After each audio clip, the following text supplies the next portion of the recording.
Merci à tous d'être venus pour cette conférence publique de clôture de la campagne du premier tour. Je suis heureux que nous soyons tous présents ici pour clôturer cette campagne des législatives qui aura été celle de la volonté que nous avons d'avoir une majorité patriote à l'Assemblée nationale et en ce sens avoir un gouvernement qui défende véritablement l'intérêt des Français. Nous sommes tous les 10 candidats de Loire-Atlantique représentés ici, à l'exception de la candidate de la première circonscription.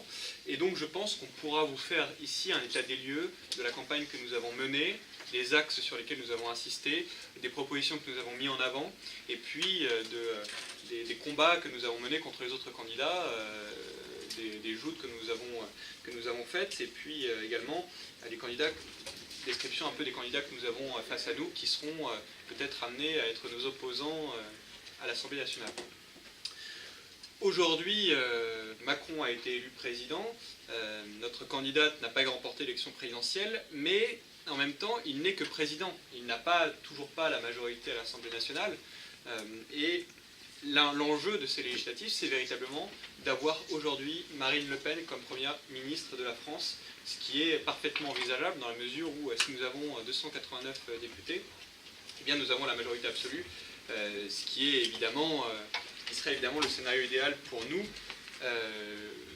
Nous faisons en sorte que nous fassions le meilleur score possible. Après, maintenant, nous verrons bien quel sera le score final et quel sera le nombre de députés que nous aurons.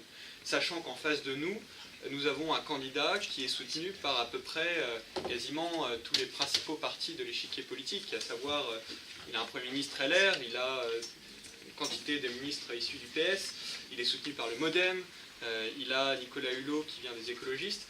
Donc je pense que le nouveau clivage politique se clarifie, se précise, dans la mesure où c'est d'un côté les patriotes que nous sommes, et puis en face de nous les gens qui veulent poursuivre sur cette politique d'ouverture totale des frontières, de privatisation, et également de soumission à Bruxelles et aux institutions de l'Union européenne qui veulent tout régenter. On est vraiment dans la continuité avec ce système Macron. Au niveau local, ce qui est parfaitement... ce qu'on peut voir très clairement, c'est que nos adversaires ont investi des candidats qui se retrouvent quasiment sur tous les points idéologiques. La soumission à l'Union européenne, l'ouverture totale des frontières, et forcément, je crois qu'au bout d'un moment, les électeurs vont se rendre compte que finalement, quand nous avons face à nous un candidat PS qui se déclare comme étant de la majorité présidentielle, qui affronte une candidate de l'UDI qui se déclare Macron compatible, forcément, les gens vont finir par voir que ces gens-là ont les mêmes idées et que définitivement ce bipartisme ancien va être enterré et va laisser place à quelque chose de nouveau, quelque chose qui certainement nous donnera une place très importante, c'est ce bipartisme mondialiste contre patriote. Localement, encore, nous avons nos cartes à jouer. Nous avons la possibilité d'aller au second tour dans plusieurs circonscriptions clés. Je pense que les 3 circonscriptions où nous avons les meilleurs espoirs sont la 6e circonscription, qui regroupe Châteaubriand, Ancenis, qui est la plus rurale et à la fois la plus étendue, où nous avons fait des scores importants. C'est également sur cette circonscription que se situe une ville où nous avons été en tête au second tour, qui est Juigné-les-Moutiers. Une autre circonscription sur laquelle nous portons nos espoirs, c'est la 9e, où nous avons fait des scores importants dans le Pays de Ré, notamment au second tour. Et je crois que là encore, nous avons la possibilité, avec la campagne de terrain que mènent Jean-Luc et Jérémy, son suppléant, nous avons la possibilité de faire un très bon score et d'aller sans doute au second tour. Et évidemment, la 3e, c'est la 8e circonscription, celle de Saint-Nazaire et de sa région, où Gauthier a mené une excellente campagne et qui a, je crois, sur lequel on peut mettre beaucoup d'espoir, puisqu'il est sur une terre qui est ouvrière, sur une terre où nous avons des populations, des classes moyennes et des classes populaires qui sont réceptives à nos idées. Et donc je pense que là aussi nous avons de grands espoirs. Donc je pense que sur ces 3 circonscriptions où se présentent Brigitte Nedelec, Gauthier Boucher et Jean-Luc Javel, on peut vraiment porter des espoirs dans notre département. Maintenant, pour les autres, je pense qu'on peut aussi faire de bons scores, dans la mesure où nous avons des circonscriptions comme la mienne, où nous avons à la fois des zones rurales qui sont totalement laissées à l'abandon, et puis des zones urbaines de l'agglomération nantaise, où eh bien, de plus en plus de services publics partent. On parle de la fermeture d'un bureau de poste sur ma circonscription pour cet été, un autre pour janvier prochain. Donc je pense que les gens vont finir par se rendre compte que cette politique désastreuse qu'a menée le gouvernement Hollande est prolongée par le gouvernement Macron. S'il a la majorité à l'Assemblée nationale, c'est bien la raison pour laquelle nous voulons avoir une véritable majorité patriote. Alors, je vais vous présenter nos candidats.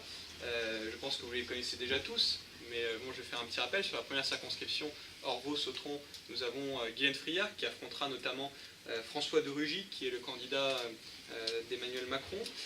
Nous avons sur la deuxième circonscription Agnès Crissement, qui est représentée ici par Ambroise Sabatier, qui est son suppléant et directeur de campagne, où là on a une circonscription de centre-ville qui est traditionnellement sur des terres assez difficiles pour nous, mais où nous avons la possibilité de mordre sur un électorat conservateur qui est assez présent dans cette circonscription. Sur la troisième, nous avons Éléonore Revel, qui est sur une circonscription qui est à la fois très urbaine avec Nantes-Ouest, Saint-Herblain, et puis également des zones rurales, ça s'étend jusqu'à Cordemais, Saint-Étienne de Montluc. Donc je pense que là encore, nous avons un peu comme la cinquième circonscription, une circonscription qui mélange à la fois zone urbaine et zone rurale, et où nous pouvons toucher une classe moyenne qui a fui depuis quelque temps le centre-ville. Sur la quatrième, nous avons Alain Avello, qui est notre secrétaire départemental, et qui est une circonscription qui est pour le coup très urbaine, un peu compliquée, mais où on affronte une candidate de l'UDI qui s'est déclarée Macron compatible, et qui donc montre aux électeurs qu'elle n'est absolument pas une candidate qui pourrait être dans l'opposition à Emmanuel Macron, puisque évidemment le petit jeu de ces gens-là, c'est de faire croire aux électeurs d'En Marche qu'ils pourraient intégrer une éventuelle future majorité d'Emmanuel Macron. Tout est bon pour se faire élire en somme. Sur la cinquième circonscription où je suis candidat, nous avons donc à la fois, comme la troisième, une large partie de l'agglomération nantaise au nord-est et des zones rurales. Nous avons donc un électorat qui est composé quand même largement de classe moyenne. Et nous avons un député sortant socialiste qui se déclare pour son éventuelle réélection comme candidat de la majorité présidentielle. Donc là encore, nous avons cette espèce d'hypocrisie de ces candidats, de ces députés sortants qui ont appartenu à ces vieux partis moribonds que sont l'UMP devenu LR et le PS, et qui, pour essayer de se maintenir dans le jeu politique, eh bien aujourd'hui se revendiquent comme étant d'une éventuelle future majorité présidentielle. Sur la sixième circonscription, nous avons donc Brigitte Nedek, qui est sur une circonscription particulièrement rurale, et où nous pouvons donc espérer vraiment un beau résultat. Et sur la septième circonscription, qui regroupe la Baule, nous avons Doris Noël, où là, on a une circonscription qui est plutôt conservatrice. Traditionnellement, c'était la seule qui était restée à droite, entre guillemets, lors des dernières législatives. Donc bon, on peut là aussi espérer mordre sur une partie de cet électorat. Sur la 8, on a donc la circonscription de Gauthier-Boucher, qui est une circonscription qui est quand même très ouvrière. Comme je le disais tout à l'heure, je pense qu'on peut là encore espérer un beau résultat. Et sur la 9, nous avons donc le Pays de Ré, une circonscription qui nous est plus favorable que la moyenne départementale. Sur la 10e, qui est celle de Jean-Marc Beauvais, qui va arriver d'ici quelques minutes, nous avons une circonscription qui est globalement très rurale, avec la région de Vertou et de Clisson, où là, on est plutôt sur une terre de viticulteurs, qui sont pour beaucoup acquis d'ores et déjà à nos idées, où nous pouvons faire un beau score. Ces candidats patriotes donc représentent l'intérêt général des Français, et je pense qu'ils sauront défendre au mieux les populations qui sont sur notre territoire. Et c'est aussi à nous, en tant que candidats, en tant que militants, d'expliquer, et je pense que nous l'avons fait sur toutes les circonscriptions, aux électeurs, par le biais de toutes les actions militantes que nous avons menées,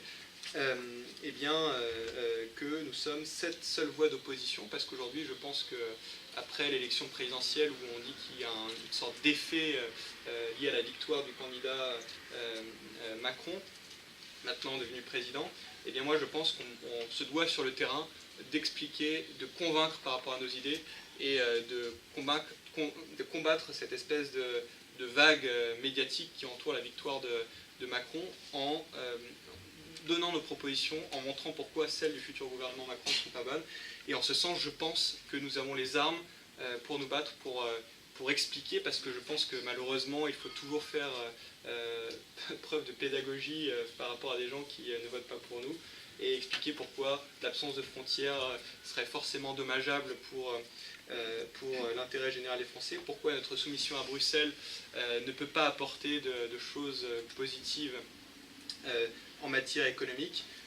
Et sur tous ces plans-là, eh bien, je pense que nous avons un rôle qui est très important, parce que si nous ne le faisons pas, si nous ne sommes pas là présents pour dire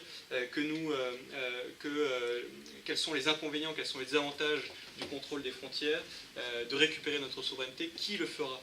Et c'est ça le problème, c'est-à-dire qu'aujourd'hui, si on ne se bat pas, si on n'est pas mobilisé sur le terrain, eh bien, on laisse la place aux idées de la soumission à Bruxelles, aux idées de l'ouverture totale des frontières, et évidemment, c'est ce que nous n'acceptons pas. Donc, le but de cette réunion d'aujourd'hui, c'est aussi d'expliquer, de permettre aux candidats d'expliquer quel a été le parcours de leur campagne, quels ont été les points forts, les axes sur lesquels ils ont particulièrement insisté, les faiblesses de leurs adversaires, et évidemment, là où ça sera intéressant, c'est qu'on verra aussi que les propositions de notre candidate à la présidentielle sont assez largement reprises par les candidats aux législatives et de façon très diverse. Nous avons certains candidats qui insisteront par rapport aussi à la population de leur circonscription sur des thèses plus conservatrices. Et puis nous avons d'autres candidats qui, parce qu'ils sont aussi représentatifs des terres électorales sur lesquelles ils se portent candidats, eh bien, de propositions plus sociales, notamment je pense à la 8e circonscription par exemple. Donc ça sera l'intérêt de cette réunion. Je pense que avant de leur laisser la parole, je vous propose, quant à moi, de vous expliquer brièvement ce qui a été ma situation sur la 5e circonscription. Tout d'abord, je dois vous dire que nous avons mené une campagne de terrain, nous étions présents à chaque fois que c'est possible, souvent seul avec ma directrice de campagne et suppléante Elisa Leblanc, qui est également conseillère municipale de la ville de Mauves-sur-Loire, mais également accompagné de notre équipe de campagne. Et ça a été réellement riche en échanges constructifs avec la population de notre circonscription, mais également avec les autres candidats. Nous avons participé à 3 débats successifs la semaine dernière. Un sur le bâtiment, qui a été proposé à l'ensemble des candidats, où nous avons développé une proposition sur tout ce qui concernait le CICE notamment, tout ce qui concernait la TVA à taux réduit pour la rénovation des bâtiments, mais également ça nous a permis aussi de rappeler notre position à l'actuelle directive Bolkestein sur le travail détaché, ce qui est, je pense, quand même relativement important dans la mesure où le travail détaché, maintenant, plus personne ne reconnaît, ne peut dire que ça a apporté quelque chose de bien pour notre pays. Ça a simplement mis en concurrence les travailleurs étrangers avec les travailleurs français, qui en plus permettaient aux travailleurs étrangers d'avoir un contrat de travail étranger et donc des cotisations bien souvent inférieures aux cotisations françaises qui vont avec. Nous avions ensuite un débat avec la FNSEA, donc avec les agriculteurs de notre circonscription, ce qui n'a pas été le cas de tous les candidats en Loire-Atlantique, puisque toutes les circonscriptions ne sont pas pourvues de terres agricoles. Et nous avons eu la surprise en arrivant à ce débat d'être les seuls, j'étais le seul candidat à me présenter pour ce qui devait être un débat, qui finalement n'en a pas été un. Et j'ai présenté mes propositions devant les agriculteurs de la FNSEA. Et je dois dire que les échanges ont été plutôt constructifs. Je leur ai expliqué pourquoi le protectionnisme intelligent allait protéger notre production agricole, pourquoi est-ce que la politique agricole française serait bien plus bénéfique pour eux que la politique agricole commune que leur fournit l'Union européenne, qui en plus leur fait croire que c'est l'argent de l'Europe, alors qu'en fait c'est l'argent de la France qui est débitrice nette à l'Europe. Et donc je pense que les échanges ont été véritablement constructifs et que là encore nous avons pu leur montrer qu'une fois au gouvernement, eh bien, nous allions mener une véritable politique d'aide aux agriculteurs et de soutien à notre production agricole. Le troisième débat, qui a été finalement le seul débat qui a regroupé la majorité des candidats, ça a été un débat qui a été organisé par une petite association d'une ville qui s'appelle Sainte-Luce, que vous connaissez certainement, qui est l'association Sainte-Luce est à vous, où là, eh bien, les candidats devaient passer à tour de rôle. Globalement, assez peu de candidats ont fait des propositions concrètes. Je dois dire que c'était finalement assez décevant parce que on avait l'impression d'être loin du niveau, même s'il n'était pas très, très haut non plus, que pouvait être celui de la présidentielle. Donc, finalement, ces trois débats se sont clos d'une manière assez positive pour nous, dans le sens où, globalement, nous avons pu exposer aux électeurs de notre circonscription quelles étaient les propositions phares, celles qui allaient le plus dans le sens de l'intérêt général, et je crois qu'elles ont été assez bien perçues. J'ai eu des échos très positifs, notamment un maire d'une petite ville de la circonscription qui m'a dit qu'il était séduit tout simplement par mon discours, alors qu'il n'est pas du tout de notre bord politique. Et donc je pense que sur certains points, on a vraiment la capacité de convaincre, et ça je pense qu'on ne doit absolument pas en douter. On est parfois un peu découragé par le score qu'on a pu faire à la présidentielle, mais quand je vois la force de persuasion qu'on peut avoir simplement en énonçant des propositions phares de notre programme qui, à cause de la tournure qu'a pris la campagne présidentielle, on n'a pas forcément eu le temps d'expliquer, et ben moi je pense que vraiment on peut se dire qu'on a une marge de progression, une marge importante de progression, et c'est aussi le sens de nos campagnes sur le terrain, c'est que nous avons réellement les moyens de progresser, y compris dans notre département, même si je sais que c'est difficile, même si je sais qu'on vise des bons scores dans notre département sur le long terme, on a quand même cette capacité-là de motiver et en se motivant de convaincre. Et je pense que si on réussit chacun à s'implanter sur notre territoire, grâce à ce travail de terrain, nous pouvons faire vraiment un bon score. Donc voilà pour cet état des lieux de ce que nous avons fait sur notre circonscription. Nous sommes allés à tous les marchés auxquels il était possible d'aller quasiment. Évidemment, nous collons tant qu'il est possible de coller.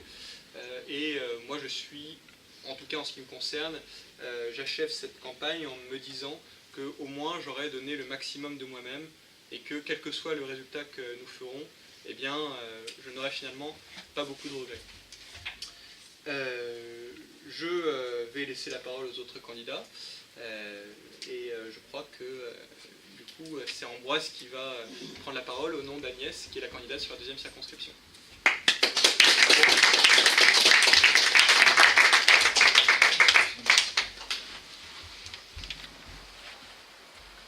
Bonsoir à tous. Donc je représente ce soir Agnès Crissement qui était la candidate sur la deuxième circonscription et qui s'excuse de n'avoir pas pu se déplacer aujourd'hui. J'ai mené la campagne d'Agnès Crissement en tant que suppléant et directeur de campagne durant ces dernières semaines. Pour ce faire, j'ai été aidé d'une équipe dont certains membres sont présents ici, que j'aimerais remercier pour sa disponibilité et son volontarisme. Notre équipe a donné 3 axes principaux à cette campagne. Tout d'abord, la lutte contre le communautarisme. En effet, dans un contexte de tension communautaire, et alors que l'actualité relate chaque semaine des attentats dans les capitales européennes, il nous semblait urgent de mettre l'accent sur les problèmes du communautarisme. En effet, à Nantes, sur notre circonscription, près du quartier de Malakoff, la mosquée As-Salam est financée par des fonds qataris et reçoit plusieurs fois durant l'année des prédicateurs tels Hassan Ikwessan, islamiste de l'UOIF, dont on connaît les obsessions antisémites et l'attitude ambiguë vis-à-vis des attentats terroristes en France. La mairie de Nantes laisse faire, car elle voit dans cette communauté une clientèle électorale à ne surtout pas froisser. Mieux, elle subventionne cette mosquée à travers son centre culturel. Pour nous, au Front National, il est inadmissible que les pouvoirs publics laissent libre cours à cette propagande de haine qui ne fait qu'exciter les communautarismes et la haine de la France, et qui risque tôt ou tard de nous exploser à la figure. À l'Assemblée, Agnès Crissement, au sein du groupe Front National, s'engage donc à lutter contre le fanatisme des prédicateurs, mais aussi contre le clientélisme des élus. Ensuite, la lutte contre l'insécurité. Nantes, comme beaucoup de grosses villes françaises, est trop souvent le théâtre d'agressions d'honnêtes citoyens, de vols organisés, de règlements de comptes entre dealers ou de saccage du centre-ville par les fascistes d'extrême gauche. Les commerçants sont excédés et beaucoup de riverains se plaignent de l'insécurité, qui est alimentée par l'immigration de masse et le laxisme pénal. Agnès Crissement s'est engagée en faveur d'un réarmement massif des forces de l'ordre et d'un plan de désarmement massif des banlieues, ainsi que pour une réponse pénale ferme contre la délinquance et la criminalité. Enfin, le coût du travail. Il y a beaucoup de TPE-PME sur notre circonscription et ces petites entreprises ont le sentiment d'être sanctionnées par l'État pour simplement faire leur travail. Entre l'ISS, le CFE, le RSI pour les indépendants, etc. Les petites entreprises étouffent sous les taxes et les règles administratives. Et Agnès a la ferme intention de se battre pour un allègement massif des charges sociales et pour un choc de simplification des règles administratives afin de laisser nos entreprises pouvoir travailler et créer de l'emploi. Durant cette campagne, on s'est manifesté de différentes façons. Tout d'abord par des actions de tractage à différents endroits, Place Royale, rue de la Marne, etc. Par de nombreuses actions de collage. La quasi-intégralité de la circonscription, donc les panneaux officiels bien sûr, mais aussi les panneaux d'affichage libre ont été collés, et ça continue ce soir. Et enfin par des actions de boitage, en particulier dans les quartiers populaires de Nantes. Puis nous nous sommes également attachés à répondre aux sollicitations des médias et des acteurs socio-économiques qui voulaient connaître nos positions sur des sujets liés à leur secteur d'activité.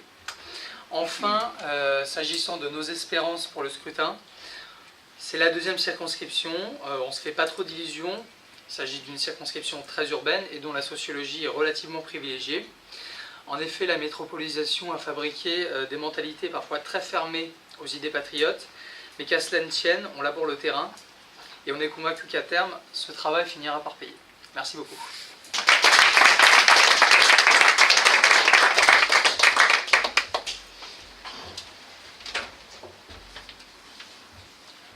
Bonsoir à tous. Donc moi j'ai mené campagne sur la 3e circonscription qui est assez connue puisqu'elle est celle de Jean-Marc Ayrault. Donc c'est un fief du Parti Socialiste depuis beaucoup trop longtemps et on a essayé de faire en sorte que les choses changent en faisant entendre la voix patriote et en déclinant un petit peu nos propositions et celles des grands thèmes du Front National. Donc moi aussi je tiens à remercier les militants de ma circonscription qui se sont mobilisés souvent, qui ont été tenaces, volontaires et voilà, et qui ont tenu dans la durée. Et puis ceux aussi d'autres circonscriptions qui sont venus prêter main forte de temps en temps, je vous remercie. Donc cette circonscription, pour vous la décrire de manière assez succincte, donc comme je vous disais, c'est un fief de gauche.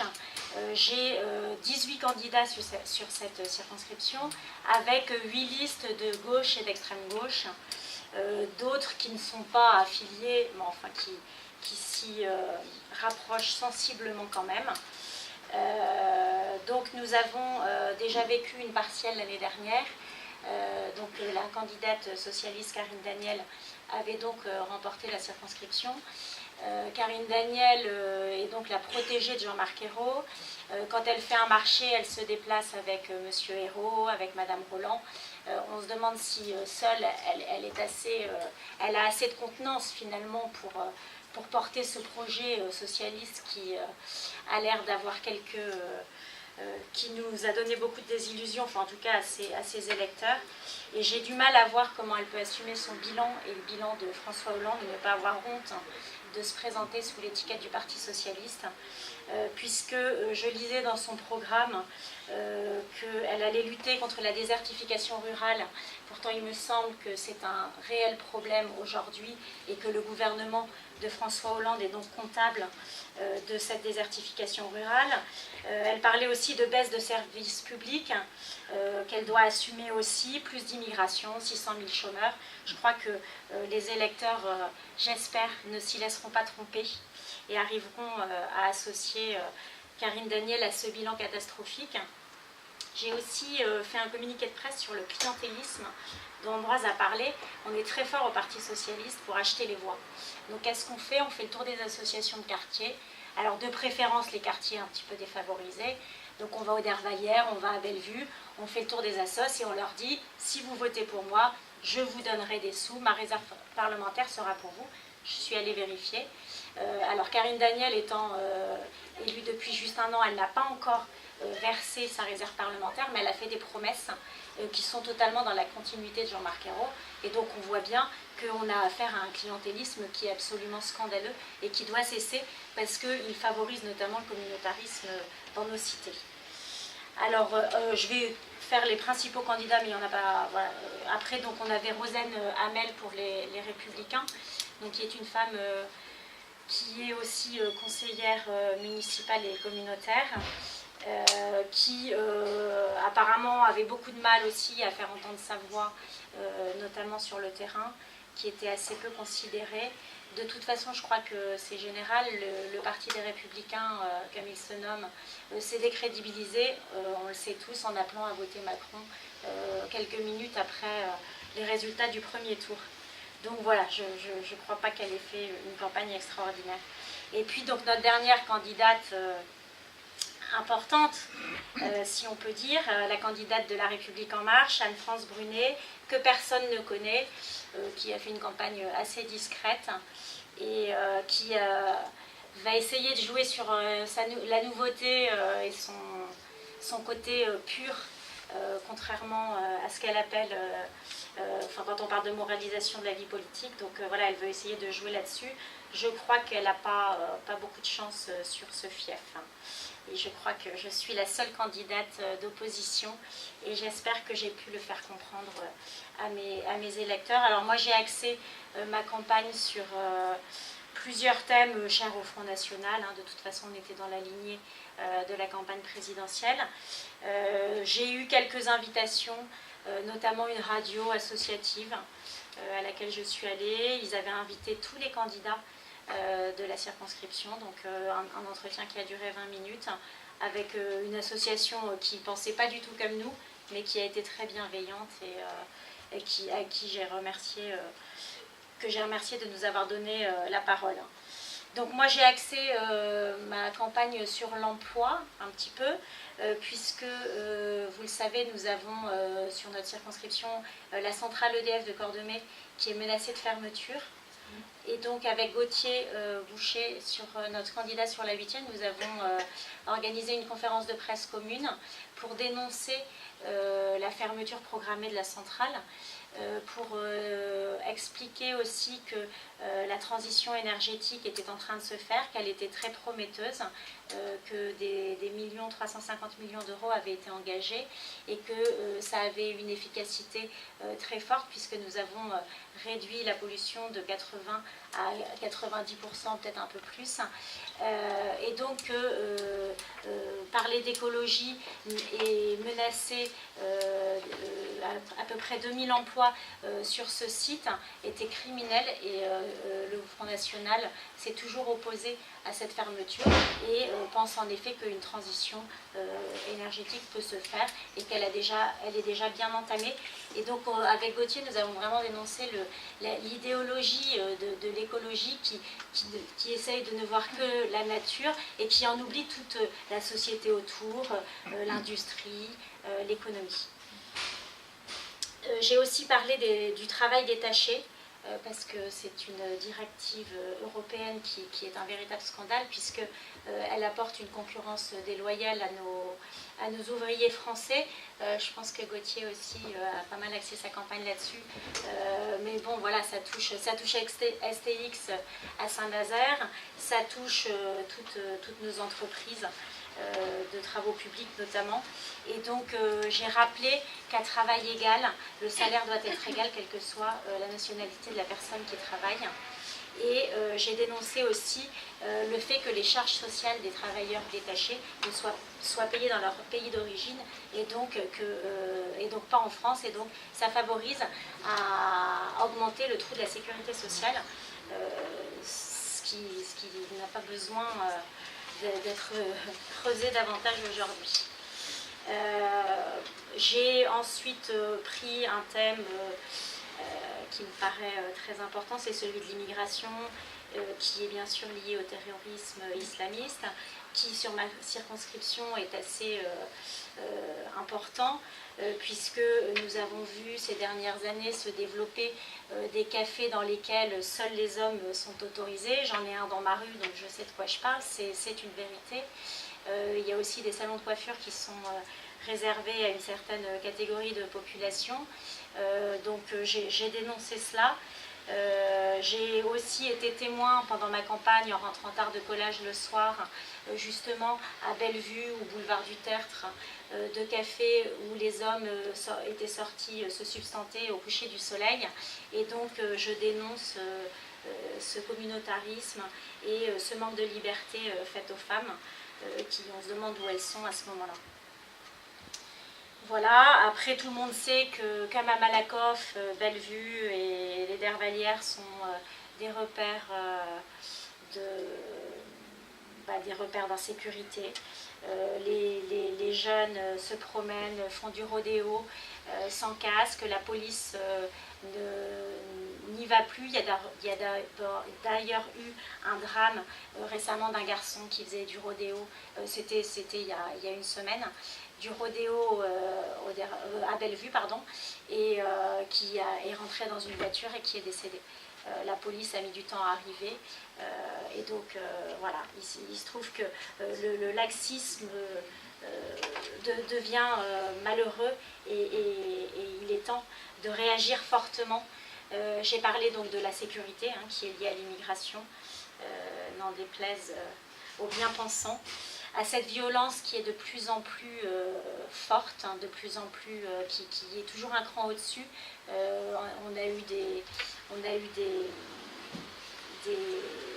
comment dire, c'est pas des pistolets, mais enfin des armes qui ont été utilisées, qui sont de plus en plus qui sont de plus en plus fortes, violentes. Et donc j'ai prôné, comme d'ailleurs le fait Marine Le Pen, la tolérance zéro pour les criminels, parce qu'il faut vraiment sortir de cette spirale qui ruine la vie des Français. Sur ma circonscription, je suis tout près aussi de Notre-Dame-des-Landes, donc j'en ai profité pour parler de la ZAD et de ce territoire perdu, de cette zone de non-droit où les milices d'ultra-gauche vivent, viennent ensuite régulièrement casser notre centre-ville. Et donc j'ai promis qu'en tant que députée, je déposerai un vœu pour que soit évacuée la ZAD, puisque nous n'avons plus les moyens de payer pour cette violence qui est faite régulièrement dans le centre de Nantes. Voilà, j'ai parlé aussi de l'école et de la famille, puisque en tant que mère de famille de 4 enfants, je suis forcément sensible à la transmission du savoir. Je pense que la crise que nous vivons, c'est une crise civilisationnelle, et donc que l'école a toute sa place, et les parents aussi d'ailleurs, dans la transmission de l'amour de leur pays, de la fierté d'avoir cette nationalité française. Et donc c'est un thème que j'ai développé à la suite de Marine Le Pen et de notre cher secrétaire départemental Alain, qui a beaucoup travaillé là-dessus, et voilà, qui a prôné en effet le retour aux méthodes syllabiques, le retour à l'autorité du maître, bref, une école qui enseigne et qui instruise réellement nos enfants. Pour finir, j'ai envie de vous lire un petit texte, parce que je pense que tout ce que j'ai dénoncé, tout ce que le Front National dénonce aujourd'hui, malheureusement aujourd'hui en France, on n'a pas tellement les moyens de lutter contre tout ça, puisque ça se passe un petit peu plus haut. Ça se passe à Bruxelles, où on nous impose ce qu'on doit penser, faire. Et donc j'ai trouvé un texte de Viktor Orban, qui est le Premier ministre hongrois, qui écrivait il y a un an: « L'Europe n'est pas libre parce que la liberté commence quand on dit la vérité. En Europe aujourd'hui, il est interdit de dire la vérité. Une muselière est une muselière, même si elle est en soie. Il est interdit de dire aujourd'hui que nous ne sommes pas des témoins de l'arrivée de réfugiés, mais une Europe menacée par une migration de masse. Il est interdit de dire que des dizaines de millions sont prêts à partir dans notre direction. Il est interdit de dire que l'immigration apporte la criminalité et le terrorisme dans nos pays.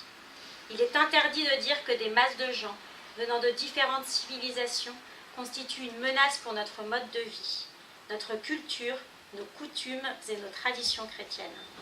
Il est interdit de dire qu'au lieu de s'intégrer, ceux qui sont arrivés ici auparavant ont construit un monde qui leur est propre, avec leurs propres lois et idéaux, qui font éclater la structure millénaire de l'Europe.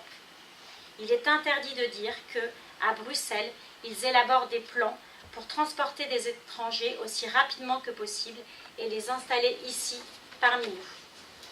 Il est interdit de dire que le but de l'installation de ces gens, ici, est de redessiner la carte religieuse et culturelle de l'Europe et de reconfigurer ses fondements ethniques, éliminant ainsi les États-nations, qui sont le dernier obstacle à l'internationalisation.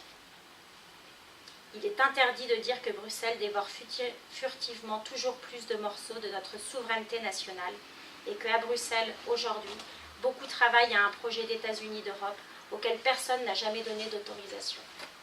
Voilà, merci.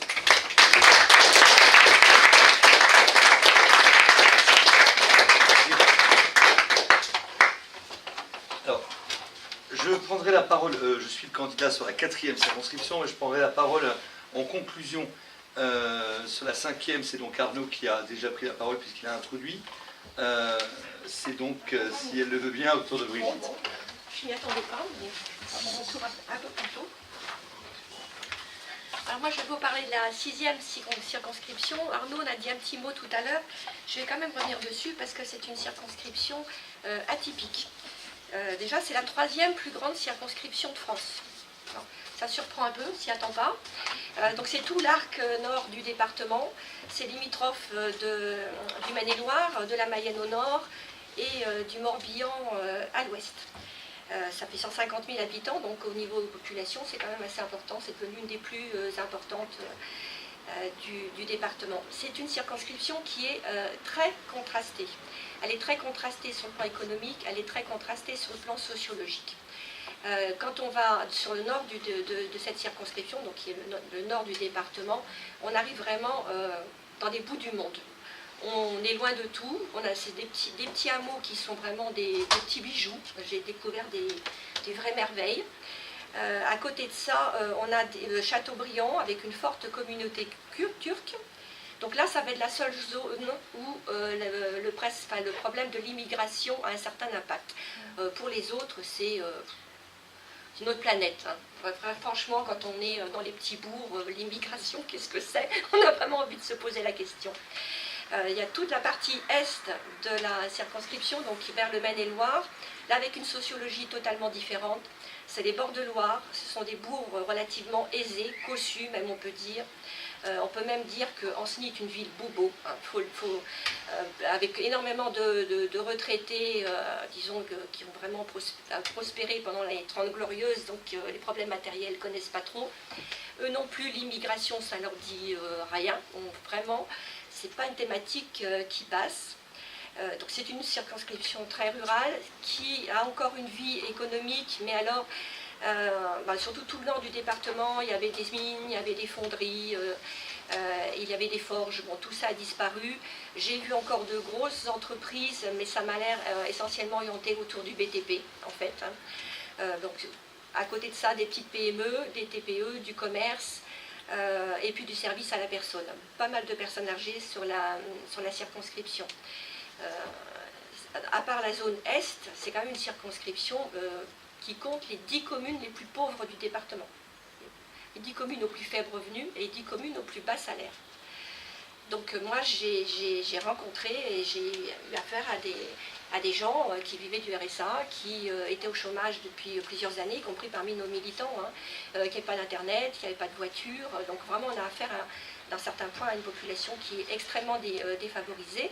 Mais il faut voir que c'est défavorisé, mais en plus complètement isolé. Ils sont à part hein, de la vie franchement de la Loire-Atlantique. Donc pour vous donner une idée, le collage des panneaux officiels, c'est quand même 800 km, entre 800 et 900 km pour coller rien que les panneaux officiels.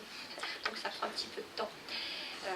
Donc il y a ce sentiment d'éloignement qui peut être vécu positivement parce que dans le petit village, quand on a des bons revenus, bon, c'est vrai que c'est bien, mais qui peut être vécu aussi de manière très difficile quand on est en situation économique voilà, fragile. Bon, alors, quand j'ai fait cette analyse de la circonscription, je me suis demandé quelle action de terrain mener. C'était pas évident. Bon, la surface, déjà, il y a un problème de... je veux dire, il faut de la manœuvre pour mener des actions de terrain. Compte tenu de la surface, c'était pas évident du tout. On s'est aperçu à l'usage au cours des présidentielles que là où on avait un fort impact, c'est quand on fait ce qu'on appelle techniquement du boitage, c'est-à-dire qu'on mettait des tracts dans les boîtes aux lettres. Et d'une, parce qu'on rencontrait pas mal de monde. Et puis après, on a vu quand même des retombées avec des adhésions, avec des prises de contact, etc. Donc ça avait vraiment un impact. Les gens ont la chose chez eux. Alors on s'est posé la question des marchés. Les marchés, c'est 2 camions en semaine. Donc c'est pas très facile non plus. Donc ce qui passe le mieux, c'était effectivement ce travail de terrain en distribuant des tracts. On a fait les marchés, on a fait des vides-greniers. Le point fort de la circonscription, par contre, c'est l'importance de la presse locale. Il y a 3 journaux locaux. L'Écho d'Ancenis pour la zone Est, l'Éclaireur de Châteaubriand pour le Nord, et un petit journal dont j'ai oublié le nom, du Pays de Redon. Donc là, j'ai eu quand même beaucoup de liens, beaucoup de demandes d'interviews, ils m'ont passé des tribunes, je suis passée quand même assez fréquemment dans la presse. Ça a été un des meilleurs moyens de toucher les gens en fait. Parce que tout ce qui est internet, tout ça, réseaux sociaux, non, là, il faut faire tout de suite la croix dessus, on ne touchera personne à ce niveau-là. Voilà. Donc sans implantation locale, c'est un tissu très difficile. Évidemment, les adversaires vont jouer là-dessus. Les adversaires, qui sont-ils? Alors, il y en a 2 principaux.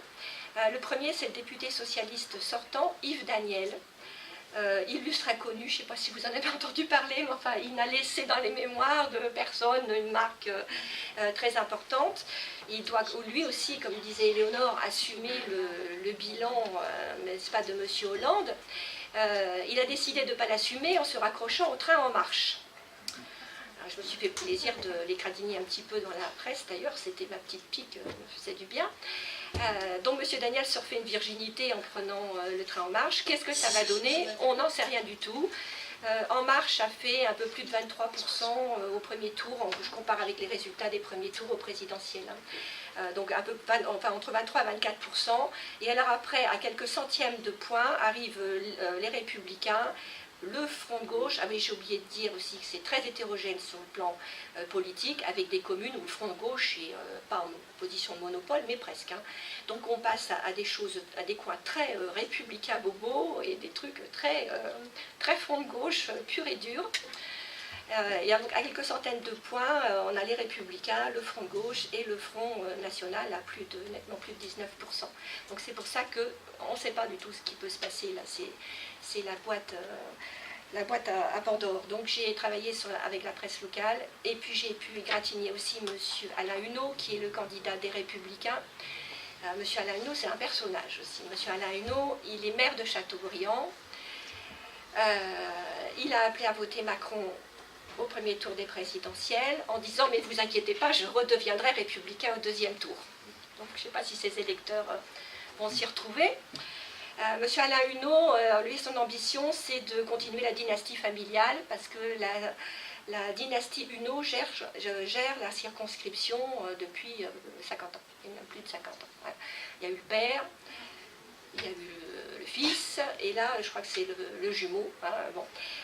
Voilà, donc il ambitionne de continuer sur la lancée. Alors je lui ai fait remarquer que ça n'avait pas tellement bien marché, puisqu'on avait les 10 communes les plus pauvres du département. Bon. Il y a un candidat socialiste qui est soutenu par Christophe Clergeau. Je ne le connais pas, personne n'a l'air de le connaître, donc c'est point d'interrogation. Mais enfin, je pense que lui assumera vraiment le bilan Hollande avec un 5 ou 6% sûrement. Et alors là, les thématiques, ça a été un petit peu difficile parce qu'évidemment, aussi bien M. Daniel que M. Huneau jouent la carte de l'élection locale. Donc on fait campagne en disant « je vous promets, je maintiendrai l'hôpital d'Ancenis ». je vous promets, je vais faire construire le collège de, je ne sais plus où, Trifouilly-les-Oies. Voilà. Donc il fallait rappeler à tout ce monde-là que c'était bien le local, mais qu'a priori on votait pour des députés, des gens qui allaient voter des lois. Donc j'ai aussi eu des questions de journalistes. Je me suis dit, mais bon sang, mais je vais répondre comment? Parce que ça, c'est de la compétence de la région. C'est ce que j'ai fini par dire d'ailleurs. C'est de la compétence de la région. Le législateur, lui, il va poser un cadre. Et il faut satisfaire un petit peu tout le monde. Alors l'immigration, c'était pas trop la peine d'y toucher, à part juste le petit noyau de Châteaubriand qui est un peu dérangé, c'est tout. Donc la thématique principale, c'était quand même la ruralité, la désertification rurale, le maintien des services publics, et la relance de l'économie. Parce que là, c'était la flèche. C'est bien de promettre aux gens qu'on va maintenir l'hôpital, qu'on va maintenir des services locaux, etc. Mais s'il n'y a pas d'emploi, de toute façon, on va droit dans le mur. Hein. C'est quelque chose d'extrêmement fragile. Donc j'ai tout le temps ramené, sans excès, parce qu'il ne fallait pas aller trop loin non plus, parce que sinon on va dire que je suis parachutée, que je ne gère que des problématiques nationales qui ne concernent pas le terrain. Donc il y avait un lien entre le local et le national qu'il fallait faire sans arrêt, aussi bien dans les discussions avec les gens que dans la presse. Alors j'ai réussi ou pas, j'en sais rien. On verra dimanche prochain, mais c'était la grosse difficulté. Alors évidemment, eux, comme ils sont implantés localement, c'était l'arme idéale contre nous. C'est certain, ils ont un tissu, ils sont présents tout le temps, ils sont à toutes les manifestations et pour cause, parce qu'ils sont maires d'eux, amis du maire d'eux, etc. Voilà. Et donc il fallait réussir à contrer ça et leur faire comprendre qu'on pouvait leur promettre des choses, mais que si on ne relançait pas réellement l'économie, si on n'aidait pas réellement les TPE et les PME par des allégements de charges, par des allégements d'impôts, si on ne relançait pas le pouvoir d'achat en aidant les personnes âgées, les personnes handicapées, en protégeant les familles, en évitant la retenue à la source et ce genre de choses, on pouvait leur promettre tout et n'importe quoi, parce que de toute façon, ça ne tiendrait pas. Voilà. Donc c'était là l'enjeu, alors résultat dimanche.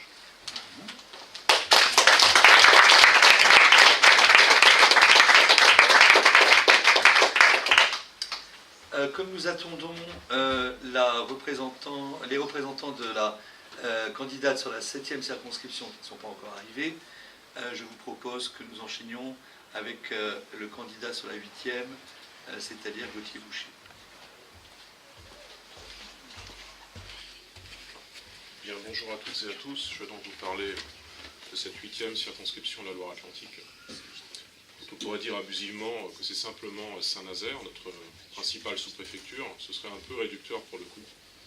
Même si Saint-Nazaire, effectivement, c'est 2/3 de l'électorat de cette circonscription. Et on sait toutes les particularités politiques, sociologiques de cette ville depuis un siècle et demi. Ces particularités, elles les conservent, c'est-à-dire une gauche socialiste assez forte. Mais en même temps, les temps changent. Et le Parti socialiste a perdu tout de même, selon les modes de calcul, entre 2/3 et 3/4 de ses voix d'une élection présidentielle à une autre. Alors toutes ces voix ne se sont pas naturellement transvasées vers le Front National, mais tout de même, nous sommes en augmentation constante à Saint-Nazaire en suffrage et en pourcentage.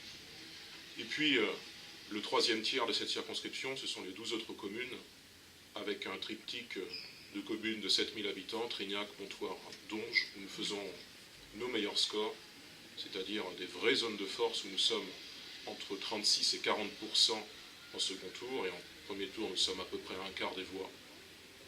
Il y a Savenay, notre ancienne sous-préfecture, qui est exactement à l'équidistance de Nantes et Saint-Nazaire, où quand on passe à côté de Savenay, on se dit oh, c'est pas une ville terrible. Et en fait, quand on est à Savenay et qu'on regarde les villes à côté, on se dit vraiment que c'est une ville assez riche vis-à-vis de ce qu'il y a à côté, parce que les autres petites communes, Quilly, Cambon, Boué, Lavaux-sur-Loire, c'est vraiment le bout du monde. Ce sont des communes où, par exemple, à Prinquiau ou à Lavaux, vous n'avez pas de distributeur bancaire. Ce sont des communes où, lorsque vous allez au café, comme nous allons au café après avoir collé ou tracté, on nous demande d'où on vient, on dit nous venons de Saint-Nazaire, et on voit qu'il y a une forme de surprise, de curiosité dans le regard, parce que Saint-Nazaire est déjà considéré par les habitants de ces communes comme une ville riche, un peu lointaine, même si elle est à 15 ou 20 km. Voilà. Donc c'est une commune assez populaire, encore assez ouvrière, même si là aussi Macron a fait un score, mais je ne suis pas certain que ce score sera pérenne. Et France Insoumise a repris les voies du feu Parti communiste finalement, mais heureusement pour nous, nous serons forts de leur faiblesse et à cause de la concurrence entre un candidat France Insoumise et un candidat Parti communiste, ils se mangeront mutuellement.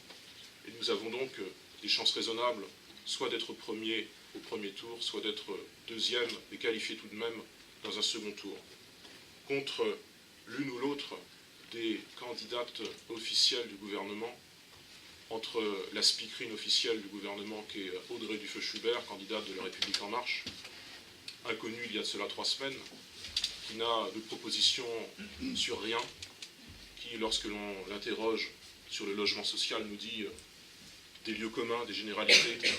Oui, il faut du logement social. Évidemment qu'il faut du logement social. Ce n'est pas la question qu'on lui pose.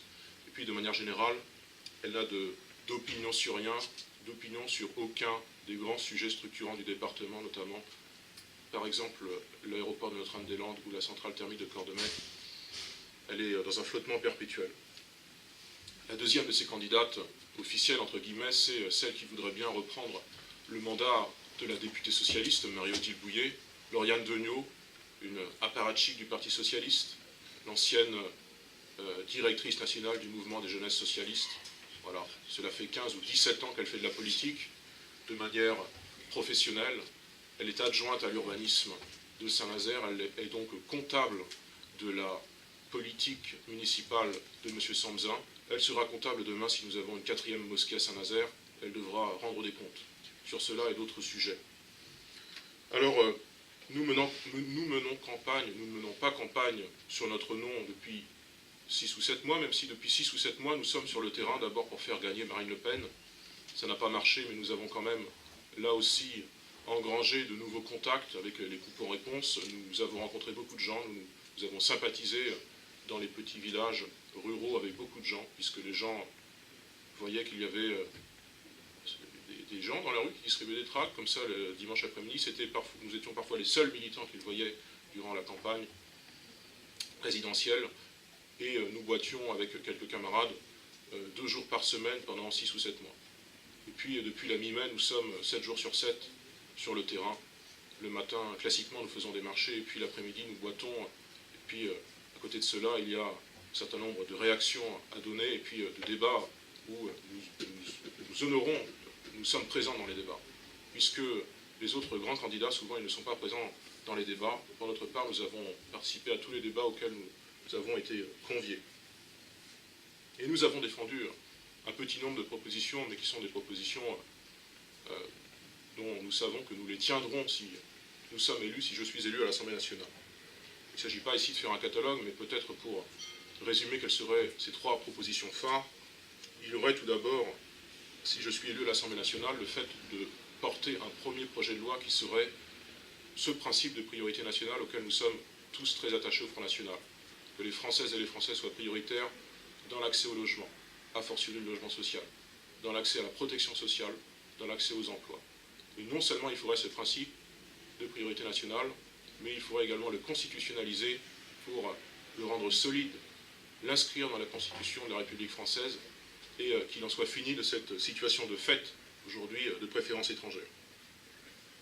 Deuxièmement, il faut, je crois, porter, ne serait-ce que de manière symbolique, si nous n'avons pas de majorité parlementaire, et puis si nous avons une majorité, ça deviendra là aussi du concret, porter un amendement concernant un sujet qui, localement à Saint-Nazaire, et notamment au chantier naval, nous touche beaucoup, qui est celui du détachement des travailleurs, ces travailleurs étrangers d'Europe centrale et orientale qui menacent nos salaires, qui menacent nos acquis sociaux, et qui surtout ne financent pas notre système de protection sociale, puisque leurs cotisations sociales, elles arrivent dans leur pays. Eh bien, il faudra bien un jour non seulement une sortie de l'Union européenne, une sortie des institutions européennes, et subséquemment une abrogation de cette directive Bolkestein des travailleurs détachés.